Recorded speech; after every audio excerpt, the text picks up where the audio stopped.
Hello, Darshan Maharaja here.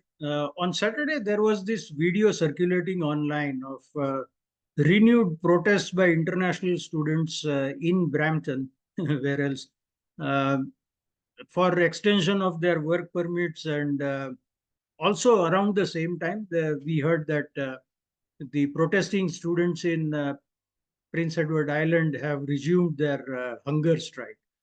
Now, this is basically a political issue and a political demand, if I can say so, because ultimately it is going to impact on policy.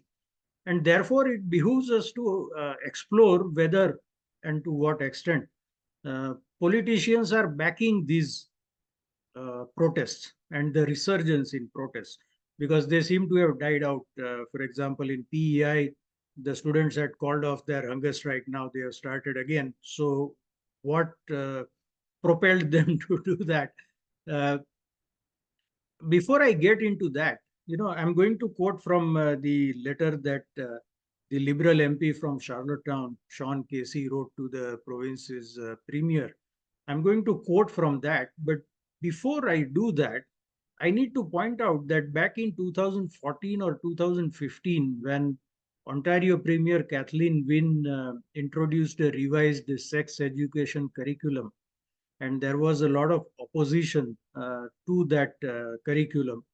My MP at the time, who was conservative, Kyle Seaback, now he's MP from another riding, but he had made some public comments about the revised curriculum, and he got pilloried in the media for sticking his nose into provincial issues at a time when he was federal MP. And yes, one can see the point. But in the case of Liberal MP Sean Casey, that has not happened, or at least I have not seen it.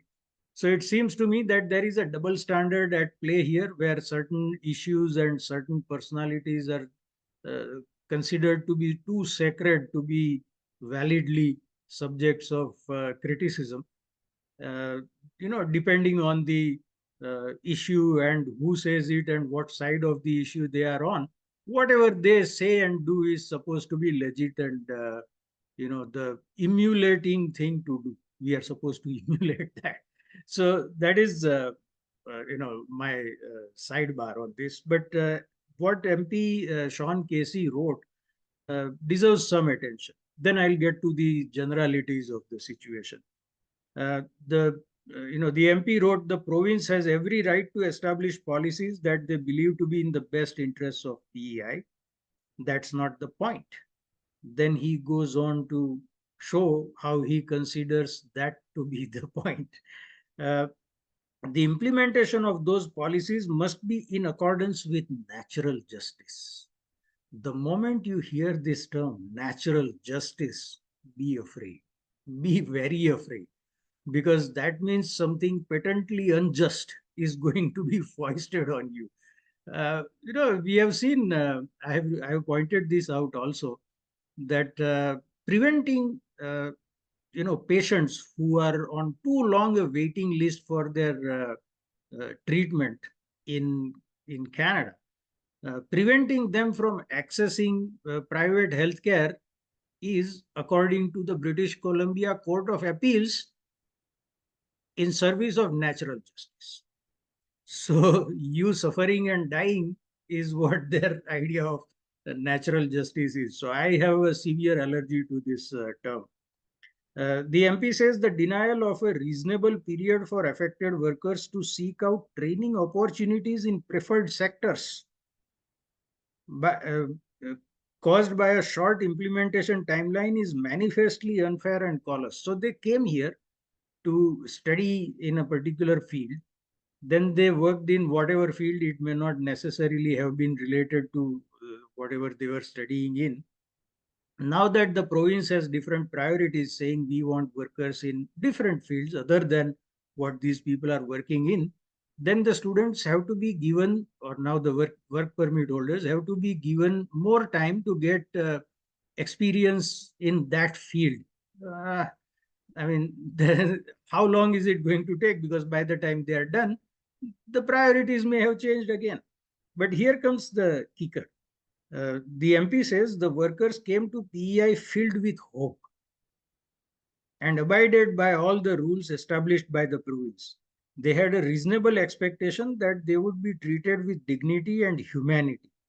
By any standard, they have not received that treatment. So when a province says that, hey, we don't want workers in this industry anymore, we want workers in another industry, that amounts to not treating them with dignity and humanity according to this liberal MP. And I don't want to hammer on his party affiliation, but this seems to be relevant at this point. You know, limiting the impact of your policy change to new applications will delay achievement of your population targets.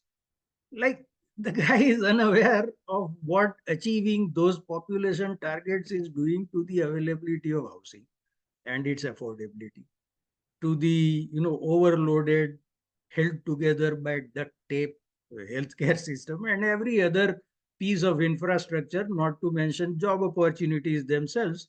Recently I was doing a chat online. I mean, a friend of mine has his own YouTube channel. Unfortunately, it's in Hindi and Punjabi, so I can't share it here. It's meant for a specific audience. And there, he asked me, what about that? The term they use is pakka, which means permanent.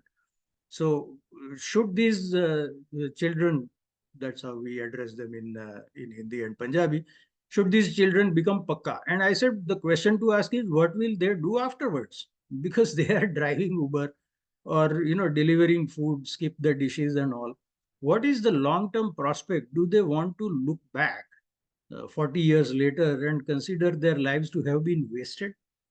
So that brings me to the overall idea about the involvement or possible involvement of politicians in this resurgence of protests by international students and work permit holders, which is, and I know this idea is going to sound offensive to some of you, maybe many of you, but we have to stop looking at them.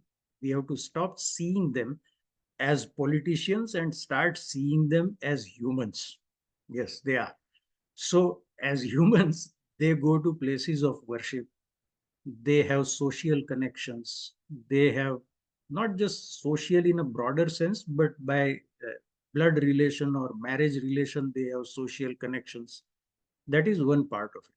Secondly, as a person rises up the hierarchy of the social structure, there is a greater expectation of how much they can do for others.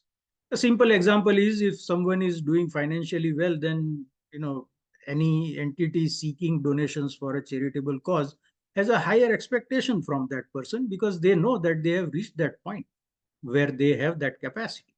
So similarly, and especially in South Asian culture or Indian culture, although it may be common in other cultures also, I don't want to rule that out.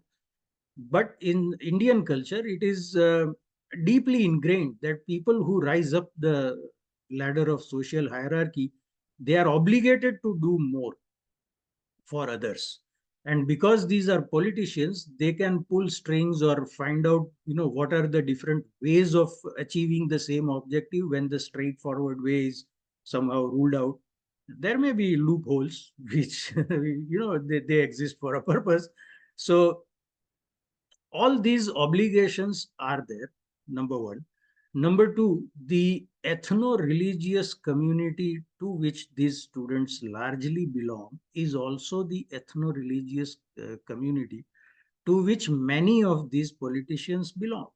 In fact, at the protest in Brampton on Saturday, if you watch the video, you will hear references to Komagata Maru, which is an event from 1914, I think, when there was a ship that it was basically meant to bypass the regulation for immigration that existed at the time, and then it docked at Vancouver port, but it was passengers were not allowed to come on land in Canada. And then it became a sad case of people suffering, and I think one or two of them dying, etc. These were all mostly Punjabis, and majority of them being Sikhs. Now, A lot of people think of Punjabi and Sikh as being synonymous, but that is not the case. On the Pakistan side, there are Muslim Punjabis, also on the Indian side, but the whole division of Punjab was on that basis, that the Muslims were on the majority on that side.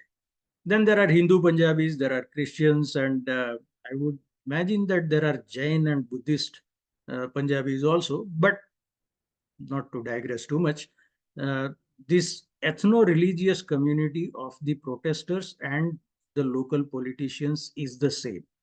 And in one case of an MP from Brampton, uh, he has the same ethnic identity, although not the religious identity. So they speak the same language. So this is now, getting into being a sectarian issue, as I see it. There were even religious chants of Bole So Nihal Sat Sri Akal.